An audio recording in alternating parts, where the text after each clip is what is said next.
May I come in, sir? Yes, come in, please. प्रणाम sir, प्रणाम sir, प्रणाम sir. Take your place. Thank you sir, thank you sir. Agra की कोई दो खासियत बताइए। सर एक तो पर्यटन के लिए मशहूर है और दूसरा गंगा जमुनी तहजीब का एक स्थल है प्रमुख। गंगा जमुनी तहजीब ये का। होता क्या है, इसका क्या मतलब? सर जैसे हमारे यहाँ समन्वित संस्कृति का प्रतीक। बताइए। गंगा जमुनी तहजीब आप बता रही थी, इसके बारे में बताइए। जी सर। सर जैसे समन्वित संस्कृति से ऐसा है कि जैसे हिंदू मुस्लिम इन सबको मिलजुल कर रहना, इस तरह की संस्कृति का प्रतीक। ये संस्कृति हमारी विशेषता रही है। जी सर। उसी का प्रतीक है ताजमहल जो आप कह रहे हैं। जी सर। तो ये हिंदी साहित्य में कहाँ कहाँ दिखाई देता है? हिंदी साहित्य, हिंदी भाषा को अगर हम माने, जी। ये क्या गंगा जमुनी तहजीब को व्यक्त करता है हिंदी भाषा, और कैसे करता है? सर अगर हिंदी साहित्य में देखा जाए तो इसमें जैसे समन्वय की बात कही है या प्रेम की बात कही है, संवेदनशीलता की बात कही है, लोगों के सम्मान की बात कही है, तो सर हिंदी साहित्य से बेहतर और कोई एक उदाहरण दे दीजिए। प्रेम पर क्या बात कही गई है, संवेदनशीलता पर क्या बात कही गई है, सर और समन्वय पर, तीनों पर एक एक उदाहरण दे दीजिए। जी सर। जैसे सर समन्वय पे कहा गया, तुलसीदास जी ने कहा है कि जो समन्वय उन्होंने बताया है कि एक दिव्यवाद हो या बहुदिव्यवाद हो, उस पर बोले हैं। और जैसे संवेदनशीलता की बात कही है तो जैसे कबीरदास जी बोलते हैं कि सुखिया सब संसार है, दुखिया दास कबीर, इस तरह से बोला है। और सर प्रेम की बात कही है तो यह तुलसीदास जी बोलते हैं कि तुलसी ममता राम राम सो और समता सम संसार, इस तरह से। तो कबीर की बात आपने कही कि सुखिया सब संसार है, इसका क्या मतलब? संसार को तो सुखी होना ही चाहिए। जी सर। सर जिस समय इन्होंने ये बात कही थी उस समय सामंतवादी रूढ़ियां प्रचलन में थी और जिससे कुछ ही वर्ग थे वो सुखी थे, बाद बाकी सब शोषित थे और उस हिंसा वैमनस्य घृणा को झेल रहे थे। तो उनके परिप्रेक्ष्य में ये बात कही थी उन्होंने। तो सुखी सब संसार है सामंतों को कहा उन्होंने, और अपने को दुखी कहा? नहीं सर। सर जिस तरह से उन्होंने ये बात कही थी, जो निम्न वर्ग था, महिलाएं थी या फिर और जो वर्ग थे, और जिस तरह से पीड़ा या यातना वैमनस्य ये सब झेल रहे थे, तो उनके संबंध में उन्होंने कहा था कि जिस तरह से जो साधु संत होते हैं वो जो अपनी रचनाएं या फिर जो वक्तव्य देते हैं उनके माध्यम से कहा जाता है कि वो जनमानस को प्रेरित करें, जिससे कि लोक जागरण आए। इस तरह की बातों को उन्होंने प्रचारित किया था। तो हिंदी साहित्य विषय है तो कौन आपके प्रिय कालखंड है या प्रिय रचनाकार है? सर छायावाद सबसे अच्छा लगता है। छायावाद सबसे अच्छा? जी सर। क्यों छायावाद अच्छा है, ऐसा क्या है छायावाद में? सर ये तो वो समय था जब हम स्वतंत्रता आंदोलन में चरम पर थे और उस समय हमने जाना था कि स्वतंत्रता होती क्या है, या फिर सम्मान, नारी मुक्ति की बात हुई थी। यहीं से सर सबसे मुख्य तौर पर जो प्रकृति चेतना है वो उभर कर आई थी, जो आज भी हम देखते हैं कि हमें संरक्षण करना चाहिए। और सर इसके अलावा जैसे उस समय भी बोला गया था कर्म और जो ज्ञान है उसका समन्वय होना चाहिए, तो इस तरह की बातें सर इसलिए कर्म और ज्ञान का समन्वय छायावाद में कहाँ? सर जैसे कामायनी में जयशंकर प्रसाद जी बोलते हैं कि इच्छा क्रिया ज्ञान की बात करते हैं। जी सर। और छायावाद में रहस्यवाद का क्या मतलब है? सर सॉरी, तो रहस्यवादी बातों से ये कालखंड क्यों बेहतर हो सकता है? कोई रहस्यवादी बात करें तो कालखंड क्यों अच्छा होगा? इसका नाम बदल के गांधीवाद कर दें क्या? सर सॉरी, इसे मैं एक्सप्लेन नहीं कर पा रही हूँ। जी सर। महिला दिवस कब मनाया जाता है? सर 8 मार्च को। क्यों मनाया जाता है? कोई एक महिला अधिकारी का नाम बताइए, चाहे वो IAS में हो, IPS में हो, SDM में हो, जिनसे आप प्रभावित हो, या कोई पॉलिटिक्स में हो या खेल में हो, जिनसे आप बहुत प्रभावित होती हो, प्रेरित होती हो। घर परिवार में है? सर घर में तो मैं अपनी माँ से प्रेरित होती हूँ। एक मित्र है, वो अधिकारी तो नहीं है लेकिन पुलिस विभाग में नौकरी करती है। माँ से प्रेरित होती है? जी सर। क्या, कौन सा गुण है? सर उनसे एक मैं ये सीखती हूँ कि चाहे जो भी समय रहा है उनके जीवन में, उन्होंने कितने भी उतार चढ़ाव झेले हैं, लेकिन वो कभी हारी नहीं, संघर्षरत रही। अच्छा, क्या हार में क्या जीत में, किंचित नहीं भयभीत में, वरदान मांगूंगा नहीं, यही कहते हैं वो। जी सर, उन्होंने कभी हारना नहीं सिखाया, बोले कि जब तक है परिणाम का हमको पता नहीं, लेकिन कर्म कर सकते हैं। कर्म कर सकते जी हैं। सर। ठीक है, यूपी में कोई महिला मंत्री है? केंद्र में, केंद्र की सरकार जी में सर, कौन है? जो वित्त मंत्री हैं हमारी माननीय निर्मला सीतारमण जी। ये भारत में, खासकर उत्तर भारत में, नाम के आगे या पीछे जी ये सर। कुमार या कुमारी लगाने के पीछे कारण क्या है? सॉरी। आपने महिला सशक्तिकरण की बात की, जी तो रेडिकल फेमिनिज्म आपने सुना है, उग्र नारीवाद? जी इसका नारा था पर्सनल इज पॉलिटिकल। जी। ये क्या है? सर बेहतर तरीके से एक्सप्लेन नहीं कर पाऊंगी अभी अच्छे से। ठीक है, आप ये बताएं कि जो महिला सशक्तिकरण है जी सर। वो है क्या? सर अगर एक लाइन में देखें तो ये महिला के अधिकारों का, या फिर जो महिला के लिए जितनी भी चीज़ें हैं जो उसे समृद्ध बना सकती हैं, सामाजिक आर्थिक उन्नति की ओर ले जा सकती है, उन सब अधिकारों की प्राप्ति होना। ये भारत में या पूरे विश्व में कुछ देशों को छोड़कर ज़्यादातर फार्मिंग प्रोफेशन को प्राउडली या प्रेफर्ड प्रोफेशन के रूप में, पहले विकल्प के रूप में नहीं चुना जाता है। आपने हार्डली किसी पेरेंट को सुना होगा कि मैं अपने बच्चे को किसान बनाऊंगा, जबकि सभी बोलते हैं इंजीनियर, डॉक्टर, आईएएस, बिजनेसमैन या कुछ और बनाऊंगा, लेकिन किसान बनाऊंगा नहीं बोलते। ऐसा क्यों? सर जिस तरह से हम देख रहे हैं ग्रामीण परिवेश में जो हम रहते हैं, या फिर भारत में जो कृषि स्थिति है उसको देखते हुए, जिस तरह से सर पहली समस्या है कि कृषि में जो वित्तीयन होता है वो सरल नहीं है। हम लोग निजी क्षेत्र से, असंगठित क्षेत्रों से ऋण ले लेते हैं तो उसका दर ज़्यादा होता है और ऋण लेने में फंस जाते हैं। सर दूसरा है कि किसानों में जागरूकता कम है, हम उन तक वो चीज़ें नहीं पहुंचा पा रहे हैं अच्छे से जो उनको जानकारी प्रदान करे कि बीज किस तरह से यूज़ करें, तकनीकी किस तरह की यूज़ करें, वहाँ पे उनको उपभोक्ता से कैसे जुड़ें, या फिर वो बेहतर लाभ कैसे प्राप्त कर सकते हैं, फूड प्रोसेसिंग का मतलब क्या होता है, कैसे जुड़ सकते हैं। तो सर ये तमाम समस्याएं इस वाला क्षेत्र में प्रेरित होने की जगह वहाँ से हटाती हैं। इस बार की इकोनॉमिक सर्वे में कहा गया है कि agriculture was silver lining, means agriculture sector का परफॉर्मेंस तुलनात्मक रूप से बेहतर रहा। तो ये कोविड-19 के बावजूद ऐसा क्यों रहा? सर इसका एक तो कारण है कि जो प्रवास हुआ, अंतर्राज्यीय हो या फिर वैश्विक स्तर से हो, तो सर ग्रामीण क्षेत्रों की तरफ बहुत ज़्यादा हुआ। और फिर जो असंगठित क्षेत्र हों या कंपनियां जितनी रोजगार देती हैं वहाँ से सब रोजगार पलायन हुआ, या फिर वहाँ से जो वेतन नहीं मिलना, लोगों का नौकरी छोड़ना, इस तरह की चीज़ों के बाद वो ग्रामीण क्षेत्र की ओर मुड़े और कृषि की ओर ज़्यादा बढ़े। तो सर ये कुछ कारण रहे, और महिलाएं तो हमारी पहले से ही संलग्न थी इस क्षेत्र में, तो और ज़्यादा उसमें अच्छे से भागीदारी करी उन्होंने। अच्छा, लॉ एंड ऑर्डर के मामले में, कानून और व्यवस्था के मामले में यूपी का काफ़ी इस मामले में चर्चा होती है यूपी की। तो यूपी में ये इतने ज़्यादा लॉ एंड ऑर्डर प्रॉब्लम क्यों हैं बाकी राज्यों की तुलना में? ऐसे तो हर दुनिया में हर जगह है, लेकिन तुलनात्मक रूप से ज़्यादा क्यों है यूपी में?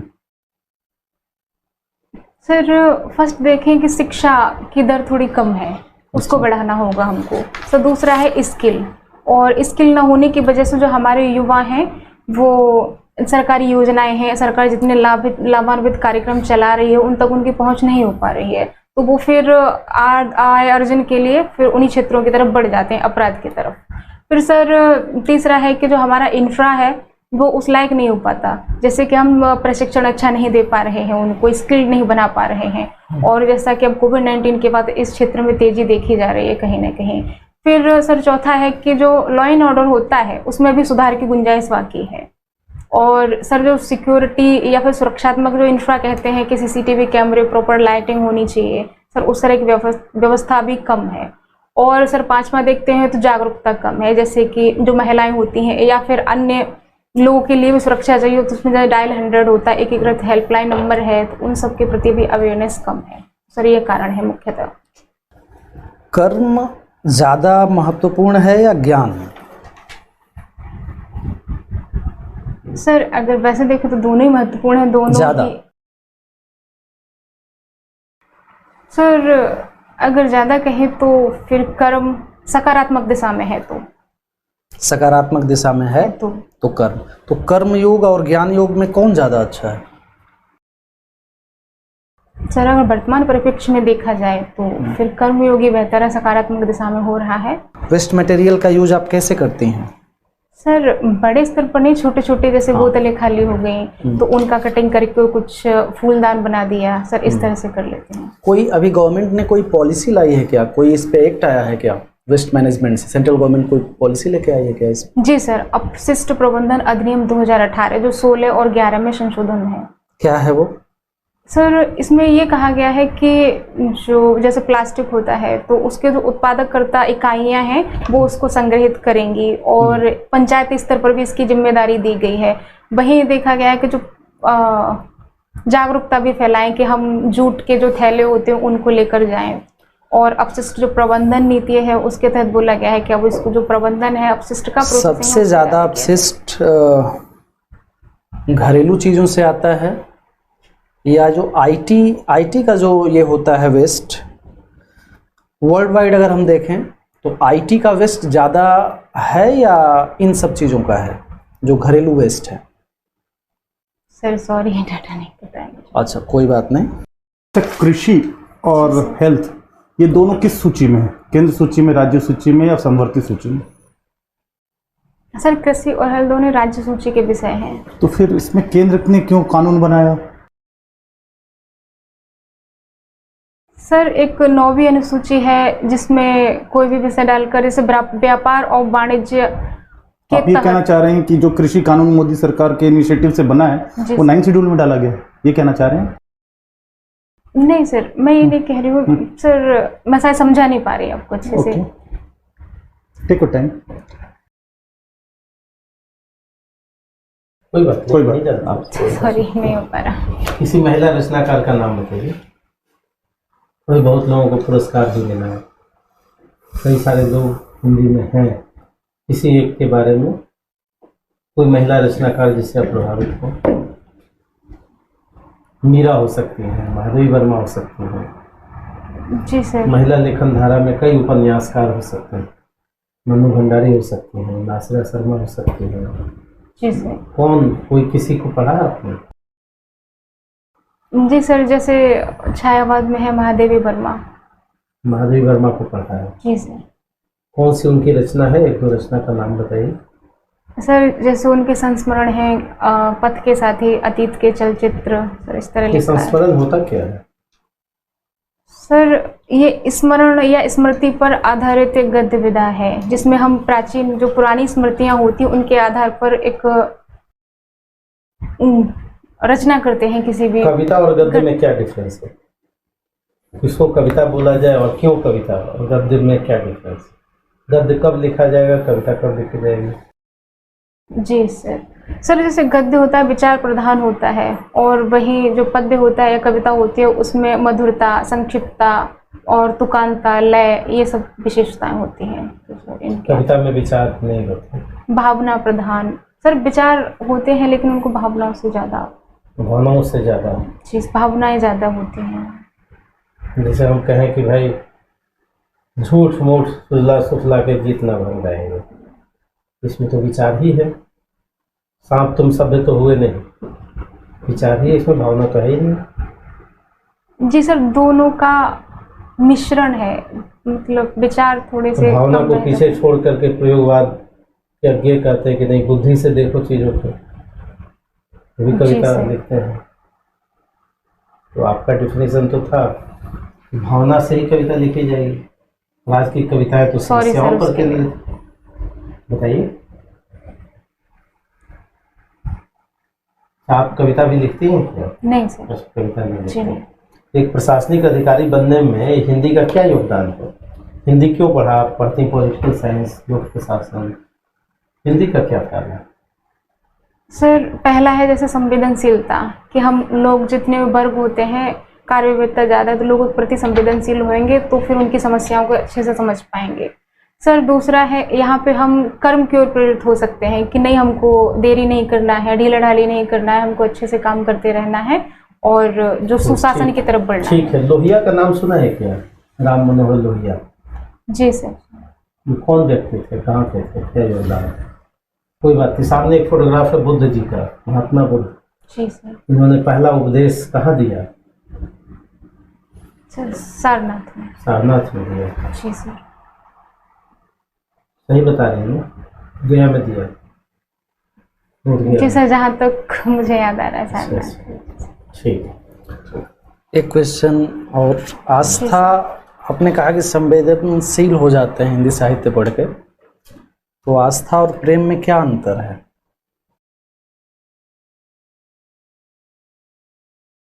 Sorry sir. ठीक ठीक। Thank you.